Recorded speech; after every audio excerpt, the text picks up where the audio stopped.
기억나십니까? 괜찮아요. 또 잊어버리셔도. 그래서 이제 다음에 또 하니까. 팔복을 나누고 이제 바로 사실 이어서 오늘 제가 계속 준비했던 말씀이 뭐였냐면, 팔복 이어서 나오는 말씀이 산상순에서 너희는 소금이다. 너희는 빛이다. 바로 그냥 하나님께서 선포해 버리세요. 팔복의 말씀 주신 다음에 너희의 구원받은 백성은 이런 모습이야 라고 이야기하면서 너희는 세상의 소금이야. 세상의 빛이야. 라고 말씀하고 있다는 거예요. 이 말씀은 다음 주부터 이제 제가 2주 동안 또 말씀을 전할 거고요. 오늘은 제가 한 타임 좀 쉬어가는 타임으로 말씀을 준비했는데 이것 때문이에요. 뭐 때문이었냐면 여러분 복음이 무엇이라고 생각하십니까? 복음이 뭐예요?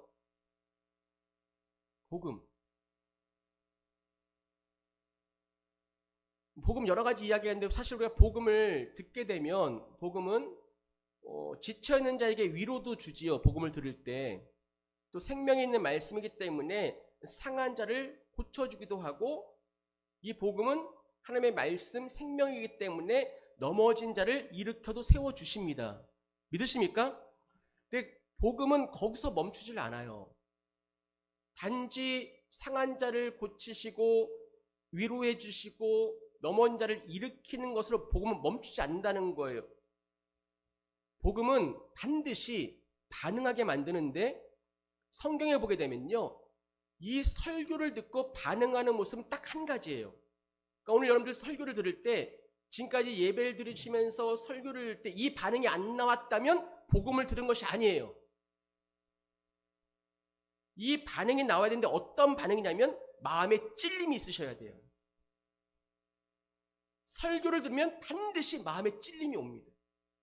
복음을 들었다면 내가 정말 생각하는 생명의 말씀, 하나님의 말씀, 복음을 들었다면 반드시 마음에 찔림이 있어야 된다는 거예요.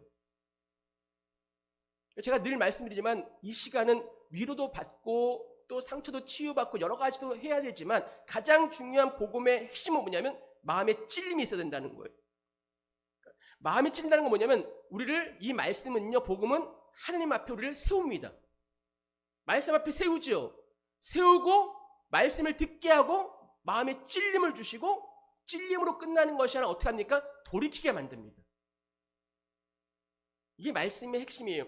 그러니까 복음을 들으면 반드시 마음에 찔림이 오는데 이 마음의 찔림이라는 것은 여러분들 그냥 마음 한쪽이 조금 움직이고 아픈 정도가 아니에요. 너무너무 이 마음이 아파서 이 마음속이 너무너무 찔려서요. 이전처럼 살 수가 없는 거예요. 버틸 수가 없는 거야. 복음을 듣게 되면. 난 이전과는 전혀 다른 삶을 살아야 돼. 이전처럼 살 수 없는 그런 상태가 마음의 찔림이에요. 근데 마음의 찔림이 오는데 사람들마다 딱 두 가지의 크게 반응이 나옵니다. 무엇이냐면 성경에 보게 되면 베드로의 설교를 듣고 많은 무리들이 마음에 찔림이 왔어요. 마음에 찔림이 와서 어떻게 하냐면 거기서 멈춘 것이 아니라 곧장 그들이 이야기하죠. 우리가 무엇을 하리이까? 마음이 찔리니까 내가 무엇을 해야 되지? 그 자리까지 나가시는 거예요. 그러니까 설교를 듣고 야 오늘 좋은 말씀 들었어. 참 은혜로웠어. 내 마음이 찔렸어. 여기서 멈추는 것이 아니라 뭐 하셔야 돼요? 내가 무엇을 해야 됩니까? 무엇을 해야 됩니까? 돌이키겠다는 거죠. 내가 무엇을 하리까? 이 말은요. 주님 내가 돌이키겠습니다. 이전의 삶으로 살지 않겠습니다. 새로워지겠습니다. 이런 반응이 있고 또 한 가지예요. 똑같이 마음에 찔림이 있어요. 누구의 설교입니까? 스데반 지사님의 설교였어요.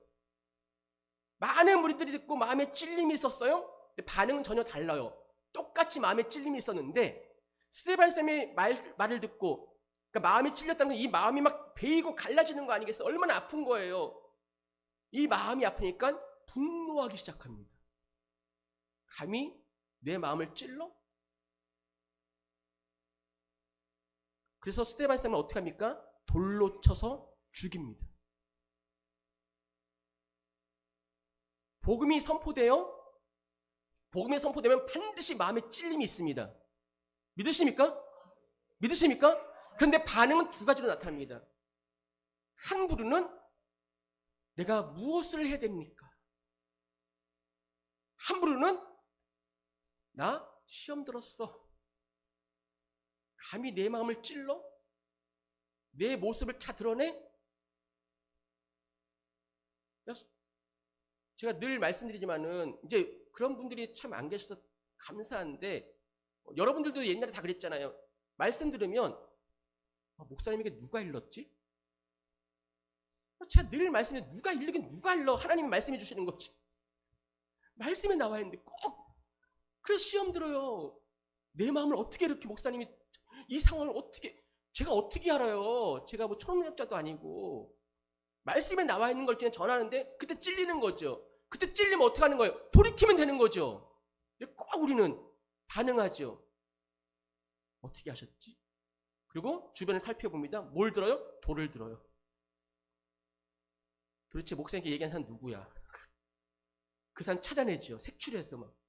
색출 못하면 어떻게 해요? 막 혼자 상상합니다. 누굴 거야? 결국 교회와 멀어지고. 이게 지금까지 우리의 모습이었잖아요, 사실이요. 다른 교회 제가 다른 교회 이야기합니까? 아니잖아. 우리 충격교회 모습이었잖아요. 여러분은 그러면 어떻습니까? 팔복의 말씀을 듣고 많은 분들이 은혜 받았다고 이야기를 해요. 감사해요. 그렇다면 이 말씀을 듣고 정말로 내가 무엇을 하리까? 이 반응이 나오고 계십니까? 이전 것을 버려야겠다. 난 도저히 버틸 수가 없어. 옛 모습으로 살 수가 없어. 정말 구원받는 백성으로서 거듭난 백성으로 살아야겠어. 이렇게 돌이키고 계십니까? 정말 하나님의 이 말씀 때문에 내 마음을 피할 수 없게 만드는 설교가 진짜 설교입니다. 그리고 그냥 감동받았네, 이게 은혜가 되는 거 아니라, 감동으로 끝나는 것이 아니라 내가 무엇을 하리까? 회개하고 정말 이제는 가던 걸음 멈추고 하나님께로 돌이키는 것. 여러분들, 이 설교하라고 저를 이 자리에 세우신 거예요. 하나님께서. 믿으십니까? 저는 이 하나님의 뜻임을 정확히 저는 믿고 앞으로도 계속 이렇게 설교를 할 거예요. 반응은 여러분의 몫이에요. 돌을 들든지 시험에 들든지 아니면 무엇을 하리까 돌이키든지. 무엇이 은혜입니까? 돌이키는 것이 은혜죠. 우리 중개교회가 이렇게 묵묵히 돌이키는 방향으로 내가 무엇을 하리까 매일 말씀 가운데 정말 돌이킬 수 있는 우리 중개교회 모든 성도들에게 축복합니다. 그래서 제가 오늘 이 질문 한번 드려보는 거예요. 여러분들은 교회 왜 다니십니까? 교회 왜 다니세요? 왜 이 예배 자리에 오늘 나왔습니까? 왜 기도하십니까? 왜 하나님을 찾고 계십니까?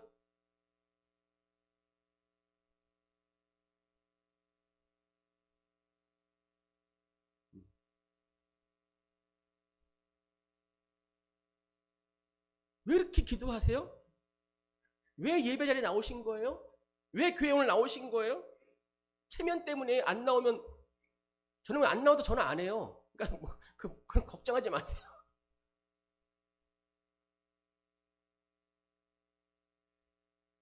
정말 예배 나오는 이유가, 교회 나오신 이유가, 기도하신 이유가, 하나님을 찾는 이유가 정말 하나님 한 분 때문이십니까? 정말 하나님을 사랑하기 때문입니까? 아니면 하나님을 통해서 무엇인가 내가 얻기를 위해서입니까? 혹시 하나님을 이용해서 내가 뭔가를 받아내고 얻기 위해서 이 자리에 나온 거 아닙니까? 많은 사람들이 교회는 다니고 있지만 실상은 하나님 한 분을 믿는 것이 아니라 사실은 하나님을 통해서 세상의 것을 누리고 얻고 싶어서 나옵니다. 그렇지 않는 표정 짓지 마시고, 우린 다 똑같으니까. 죄인 중에 죄인 아닙니까, 우리가? 무엇인가 얻고 싶어서 오지요. 어떤 분들은 돈 문제 때문에 이거 해결해 달라고 하나님 찾습니다. 어떤 분들은 사업 잘 되게 달라고 찾지요. 어떤 분들은 자녀 문제 때문에 교회 안 나가면 자녀들에게 뭔가 힘든 일이 있는 거 아니야? 어떤 사람은 건강 때문에, 어떤 사람은 많은 문제를 해결받기 위해서 하나님을 찾습니다.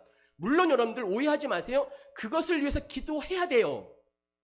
누구에게 우리가 기도하겠습니까? 자녀의 문제, 사업의 문제, 건강의 문제, 앞날의 문제, 하나님께 간구할 수 있어요. 그 자체가 잘못된 것이 아닙니다. 반드시 기도하셔야죠. 근데 문제는 여러분 마음의 중심이 어디가 있냐는 거예요. 중심이 이거죠. 내가 정말 하나님 한 분을 원하고 있는가? 아니면 하나님을 통해서 내가 원하는 것을 얻고 싶은 것인가? 이 차이는 엄청난 차이입니다. 그리고 이것이 얼마나 무서운 일인지 아십니까?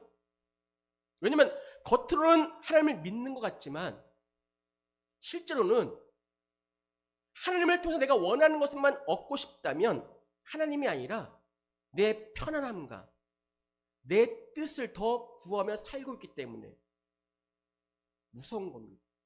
우리 종종 이런 기도 하시죠. 나눔할 때 보면 이제 그렇게 말씀하시는 분들 종종 계셔요. 저는 그냥 큰 문제 없이 살았으면 좋겠어.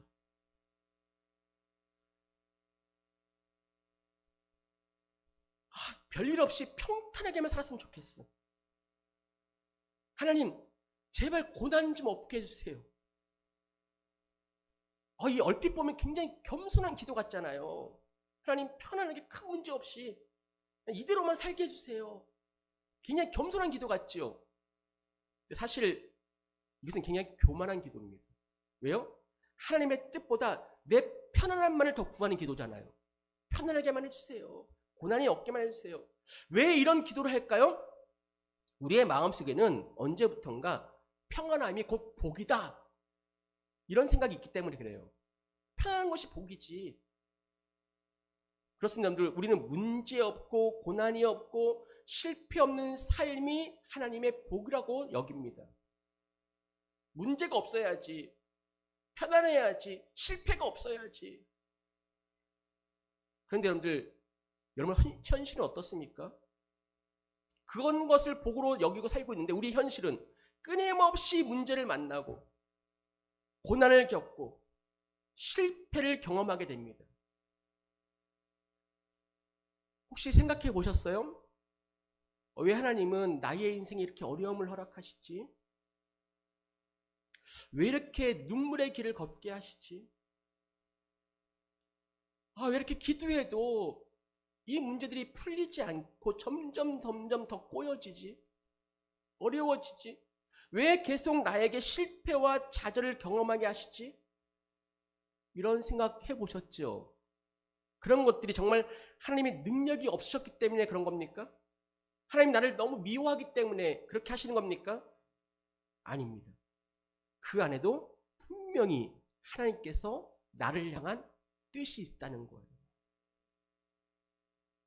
눈물의 길을 걷게 하시는 것, 고난의 길을 걷게 하시는 것, 기도해도 풀리지 않는, 점점 꼬여만하게 만드시는 것, 그 안에도 나를 향한 분명한 하나님의 뜻이 있다.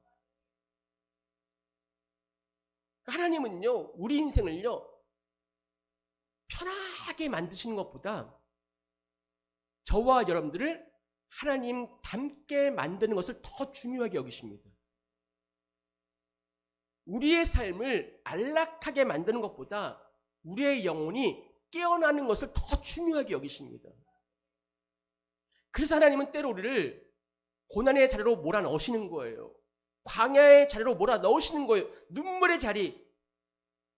여러분들, 고난과 광야와 눈물의 자리는 아무것도 붙잡을 수 없는 자리예요. 그 자리로 데려가시는 거죠. 근데 요만큼 고난이 있고 요만큼 광야인데 뭔가를 붙잡고 있어. 그럼 더 밀어 넣으시겠죠. 너 붙잡는 거 내려놔야 돼. 붙잡을 수 있는 거, 의지하는 거 다 내려놔야 돼. 더 깊게 보내시겠죠. 왜요? 하나님 닮게 만드셔야 되니까. 그래야지만 하나님을 붙잡을 수 있으니까. 여러분들, 왜 우리를 이렇게 고난 가운데, 광야 가운데 내버려 두시느냐?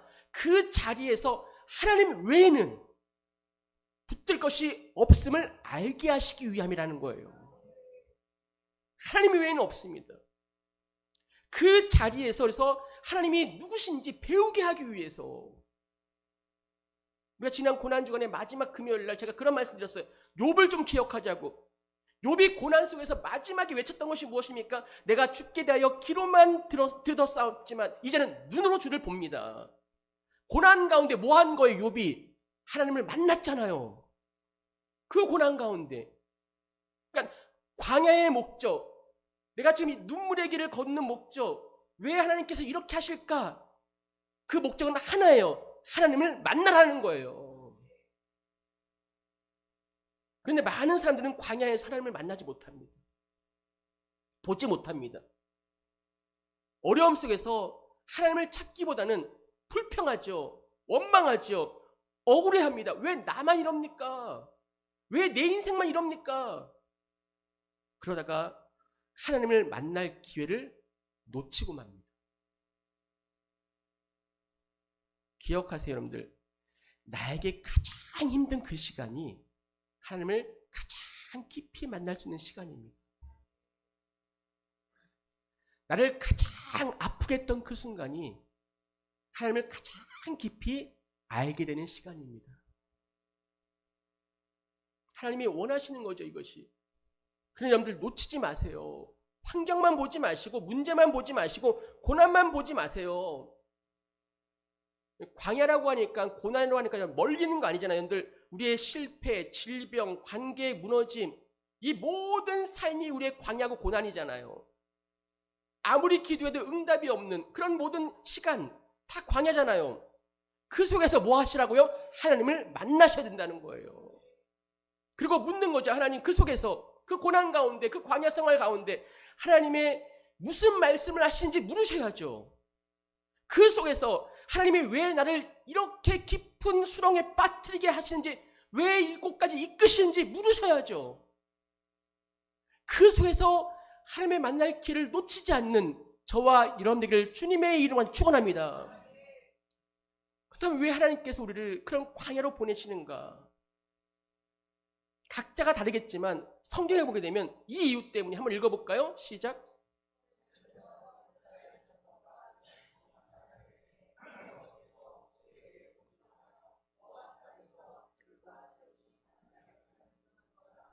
오늘 말씀인데요. 여러분들 1절 잘 보셔야 돼요.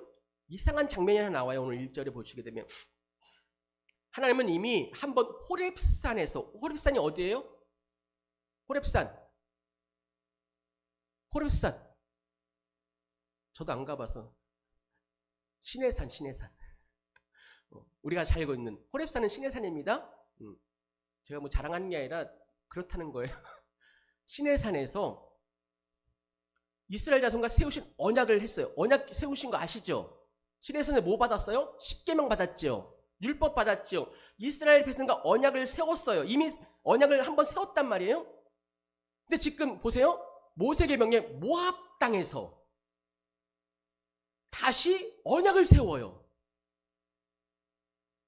여러분들, 하나님께서 말씀을 바꾸신 거예요? 뭔가 내가 준 언약이 좀 틀렸어. 그래서 새롭게 언약을 추가할 내용이 있기 때문에 그런 거예요? 아니에요. 왜 다시 모압 땅에서 언약을 세우시냐면 이제야 그 말씀을 이해될 시간이 되었기 때문에 그런 거예요. 이제야 드디어 이 이스라엘 백성들이 이 십계명을, 이 율법을 이해할 시간이 되었구나. 근데 호렙산에서 언약할 때 기억해 보세요. 시내산에서 언약할 때 이스라엘과 지금 모압 땅에 선 이스라엘 백성들은 같은 백성이에요. 사실은 같은 백성인데 같은 상태가 아니에요. 그러니까 우리도 같은 사람인데 이전과 같은 상태가 아니시잖아요. 지금 같은 상태가 아니에요. 같은 백성인데 시간으로 보면 약 40년의 시간이 흘렀어요. 40년 전 시내산에서 이스라엘이 하나님의 기적을 막 경험한, 이 기적을 막 경험하고 언약을 받았잖아요. 홍해가 갈라졌어요. 애굽 군대가 막 수장되었어요. 10가지 내린 애굽에 대한 재앙을 다 보았어요. 경험했어요.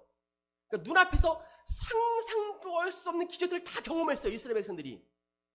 한번 생각해보세요. 여러분들 만약에 지금 눈앞에서 바다가 여러분 딱 갈라진다면 어떻습니까? 지금까지 너무나 막혀있던 내 인생이 한순간에 길이 활짝 열리는 거예요.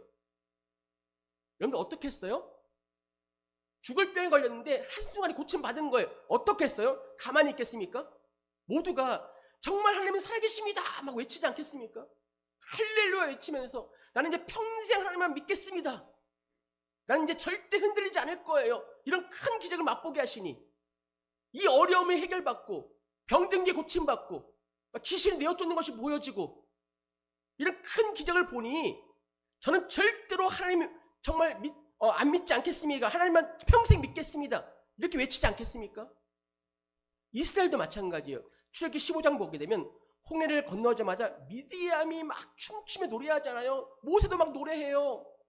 온 백성이 감격하고요, 눈물을 흘리고요, 감동하고 막 흥분합니다. 고백하죠. 하나님만이 나의 구원자 되십니다.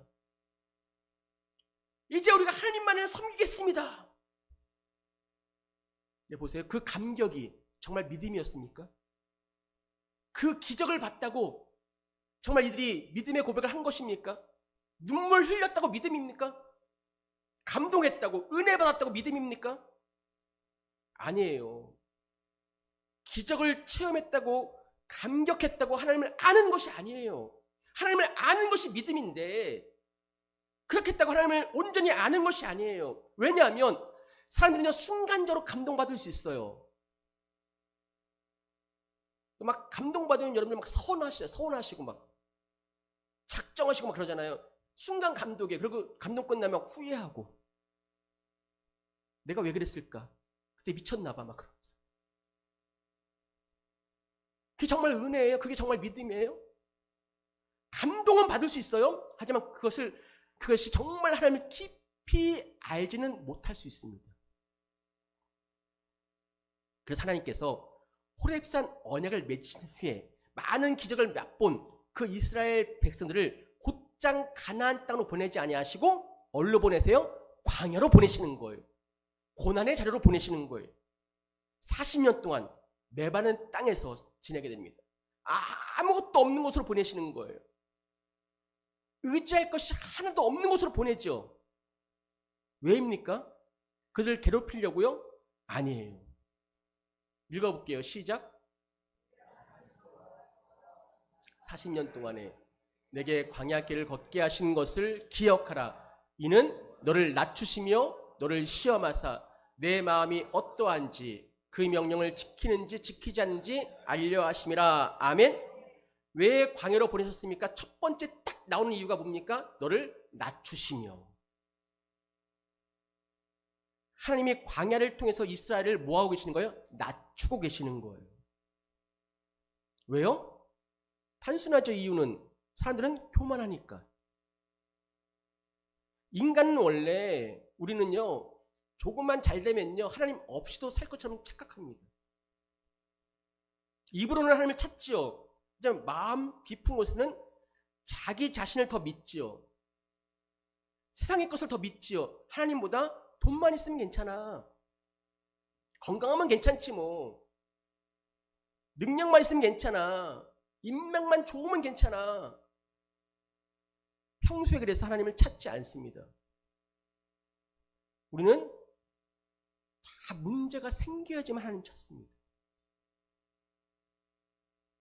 아파야 찾죠. 무너져야 찾죠. 왜요? 우리 교만 때문이다. 교만.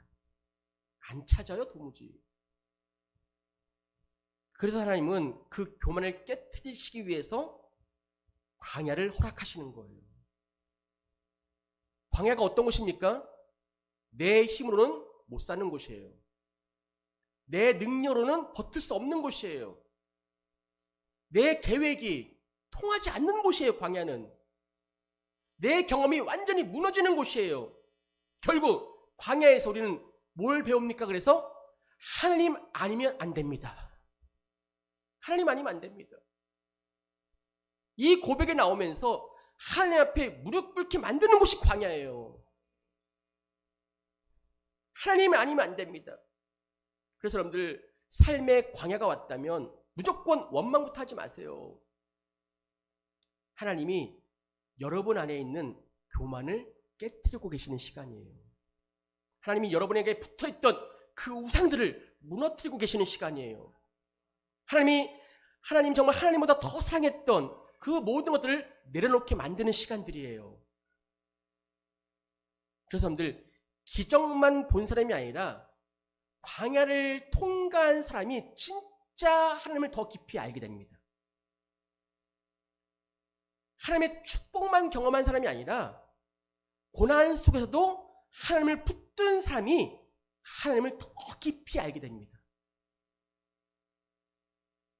여러분, 하나님은 광야에서 우리를 그냥 낮추기만 하시는 분 아니잖아요. 깨트리기만 하시는 분 아니에요. 상하게만 하시는 분 아니에요. 낮추신 후에 반드시 하나님이 얼마나 신실하신 분이신지 알게 하십니다. 오늘 본문 5절 6절이에요. 읽어볼게요. 시작. 주께서 40년 동안 너를 광야에서 인도하셨거니와 너희 몸의 옷이 낡아지지 아니하였고 너희 발의 신이 헤어지지 아니하였으며 너희에게 떡도 먹지 못하며 포도주나 독주를 마시지 못하게 하셨음은 주는 너희의 하나님 여호와이신 줄을 알게 하려 하심이라. 아멘. 하나님께서 광야를 허락하신 이유는 한 가지입니다. 내가 너희의 하나님인 줄 알게 하기 위해서. 그러니까 광야는 단순히 힘든 시간이 아니었어요. 단순히 버티고 있는 시간이 아니에요. 하나님이 하나님 되심을 알게 하는 시간이라는 거예요. 왜요? 광야에서는 내 힘으로 살 수 없잖아요. 말씀하잖아요. 여러분들 본문 보세요. 너희에게 떡도 먹지 못하며 포도주나 독주를 마시지 못하겠대. 포도주도 마시지 못했고 떡도 먹지 못했어요. 이 말은 광야에서는 농사를 지을 수 없었다는 거예요. 먹을 것을 만들 수도 없어요. 자기 능력으로 살아갈 수 없었다는 거예요. 여러분들 이스라엘이 열심히 일해서 살아왔습니까? 광야에서? 자기의 능력으로 버텼습니까? 자기 지혜로 살아남았습니까? 아니에요. 하늘에서 내리는 만나로 먹고 살았어요. 매출하게 먹고 살았어요. 그리고 보세요. 40년 동안 옷이 낡아지지 않아요. 신발이 헤어지지 않아요. 발이 상하지 않아요. 이게 말이 됩니까? 인간적으로? 우리의 계산으로 설명이 안 되잖아요. 40년 동안 그 광야에서.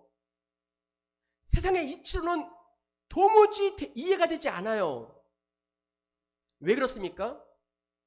하나님이 먹이셨기 때문에, 하나님이 입히셨기 때문에, 하나님이 지켜주셨기 때문에 옷이 낡지 않았고 발의 신이 헤어지지 않았던 거예요. 하나님이 먹이시니까. 그래서 하나님은 이 광야를 통해서 이스라엘 백성들에게 이거 가르쳐주고 싶으신 거예요. 너희가 너희 힘으로 사는 거 아니야. 이 세상은, 너희의 인생은 너의 능력으로 사는 거 아니야. 오직 하나님의 은혜로 사는 거야. 이거 알라는 거예요. 하나님은 이것을 깨닫게 하시기 위해서 우리를 광야로 몰아넣으십니다. 광야는 내 힘이 아니라 하나님의 은혜로 사는 것을 배우는 곳이 된다는 거예요. 그런 여러분들 광야를 지나면서 원망과 불평에 사로잡히지 마시고 그 속에 물으셔야 돼요. 주님, 이 광야의 시간, 이 고난의 시간을 통해서 제가 무엇을 배우기 원하십니까? 주님, 현재 당한 이 광야의 시간에 제가 무엇을 깨닫길 원하십니까? 제가 설교서론에 말씀드렸잖아요. 제가 무엇을 하리이까?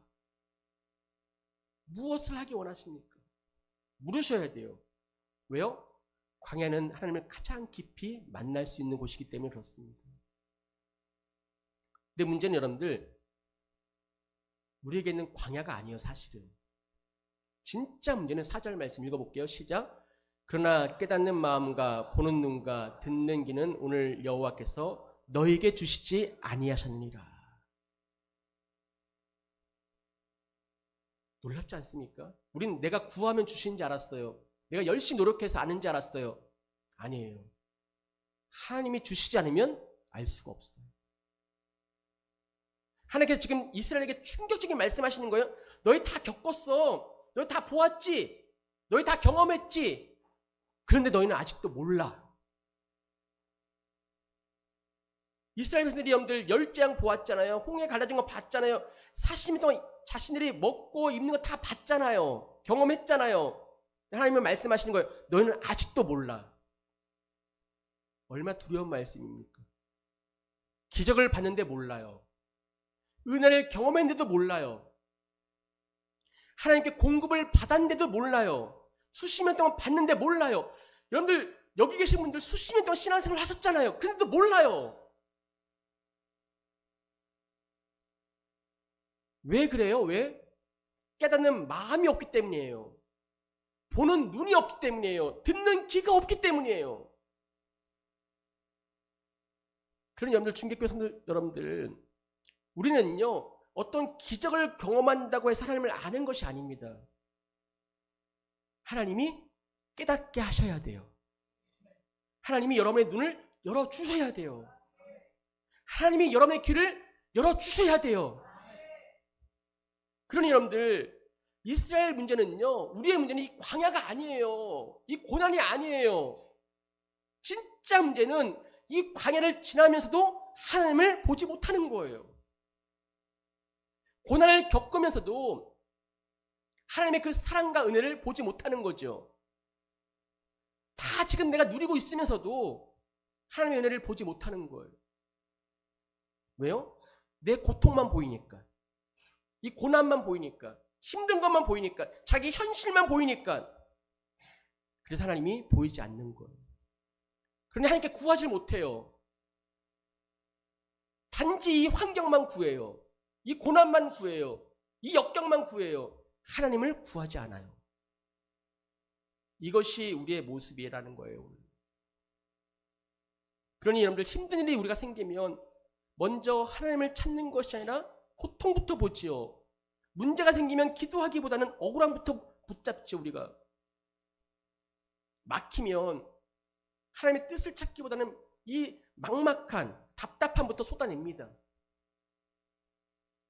그리고 말하죠. 늘 우리가 쉽게 말하듯이, 왜 나만 이런 거지? 왜 내 인생이 이렇지? 왜 하나님은 나를 이렇게 힘들게 하시는 거지? 하나님의 뜻을 묻기보다는 내 감정에만 치우쳐서 살 때가 얼마나 많습니까?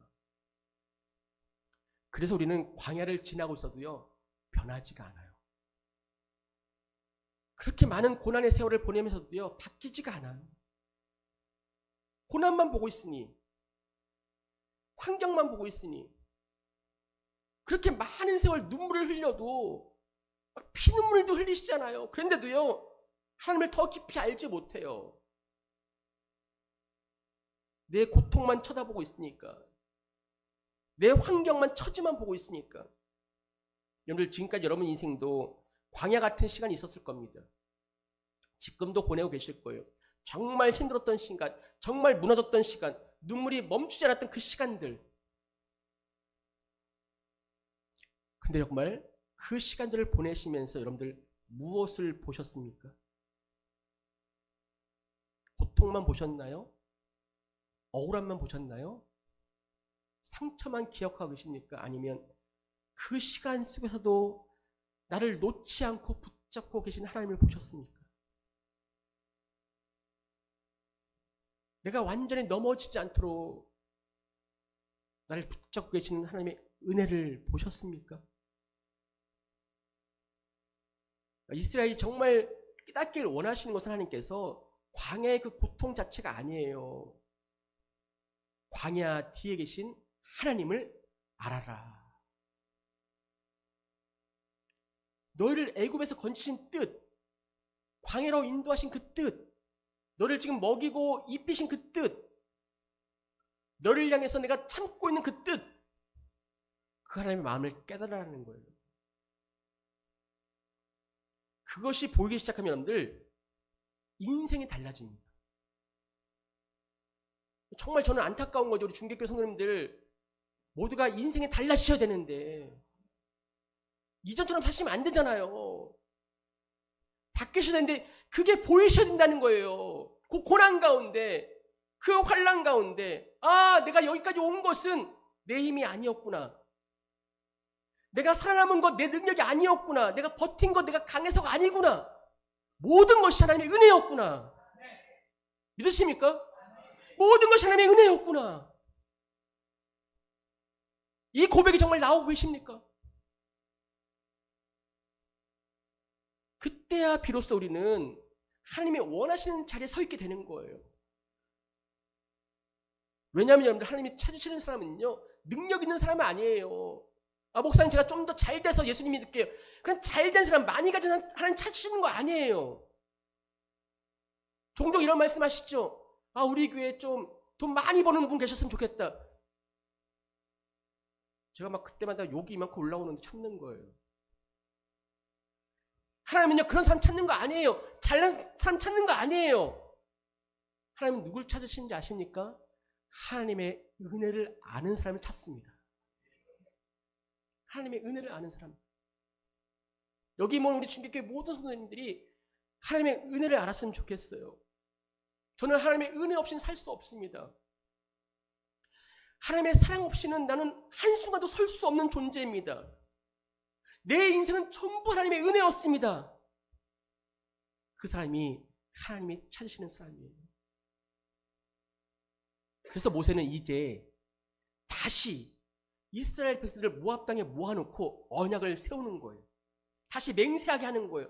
다시 하나님 앞에 세우는 거예요. 그런데 그냥 세우는 것이 아닙니다. 성경에 보게 되면 지금 너희들뿐만 아니라 너희 자손 대대로 이 언약을 지키라고 말씀하고 계셔요. 그 자손 대대, 다음 세대, 거기에 누가 있는 거예요? 저와 여러분들이 있는 거예요. 그래서 이 언약은 이스라엘 백성들만의 언약이 아니에요. 정말 내 힘으로 살지 말고 하나님의 은혜로 살라고 하는 그 말씀을 믿으라는 저와 여러분을 향한 언약임을 믿으시기 바랍니다. 오늘 여러분들 설교 들으시고 저는 새벽에 되게 깜짝 놀랐어요. 오늘 새벽에 정은천 장님이 또 오늘 새벽에 작곡 하나 했거든요. 오늘 말씀과 얼마나 이렇게 이치를 잘 맞는지. 사실 오늘 하박국 말씀만 중간에 들어갔는데 제가 뺐어요. 일부러. 그거 들으시라고. 들어보세요. 우리는 분명히 오늘 말씀 통해서 깨달았습니다. 아, 나는 내 힘으로 살 수 없는 존재구나. 내 의로는 설 수 없는 존재구나. 근데 문제는 우리는 알면서도 여전히 내 힘으로 살려고 합니다. 여전히 내 의로 살려고 합니다. 그래서 넘어집니다. 그래서 무너집니다. 그래서 광야에서 지금 헤매고 계시는 거예요. 아니라고요? 아, 목사님 아닌 것 같아요. 정말 아닙니까? 여러분 속을 정말 들여다 보셔야 돼요. 내가 하나님을 왜 믿고 있는지. 광야의 목적은 하나입니다. 고난의 목적은 하나입니다. 하나님을 만나서 하나님 없이는 못 사는 사람으로 만드는 것이 광야의 목적입니다. 하나님 없으면 안 됩니다. 돈이 아니라, 건강이 아니라, 세상에 누리는 것이 아니라 하나님 없으면 안 됩니다. 여러분 인생에 풍족함이 올 때도 있겠죠. 반대로 광야의 시간이 올 때도 있어요. 그것은 우연이 아닙니다. 하나님이 그것을 통해서 여러분의 믿음을 시험하시는 겁니다. 정말 은혜로 살고 있는지, 정말 하나님 한 분으로 만족하고 있는지, 정말 하나님 없이는 안 되는 인간인지 드러내시는 거예요. 그럼 여러분들 이것을 아는 사람은요, 우리는 모든 일에 감사할 수 있어요. 왜냐하면 잘 될 때도 은혜이고 안 될 때도 은혜이고. 다시 제가 오늘 12시까지 마치려고 굉장히 노력하고 있거든요. 여러분들 잘 따라와 주셔야 돼요. 결론이에요. 잘 될 때도 은혜이고 안 될 때도 은혜이고 막힐 때도 은혜이고 힘들 때도 은혜이고 광야도 은혜입니다. 정말 아멘 되십니까? 그러니 모든 일에 감사할 수 있죠. 예수님만 계시면, 하나님만 만나면, 그럼 여러분들 이 세상의 욕망을 좀 내려놓으시고 세상에 채워주길 기다리지 마시고 사람들이, 주변 사람들 채워주길 기대하지도 마세요. 환경이 만족 주기를 기다리지 마세요. 오직 그리스도의 은혜로 사시기 바랍니다. 오직 십자가 하나로 만족하시기 바랍니다. 오직 하나님의 은혜로 기뻐하시기 바랍니다. 그때 비로소 우리가 그 고난과 광야 속에서도 감사할 수 있고 눈물 속에서도 찬양할 수 있고 남이 가진 것 나에게 없더라도 부러워하며 불평하는 것이 아니라 만족하면서 살아갈 수 있는 하나님의 참된 백성이 되는 것입니다.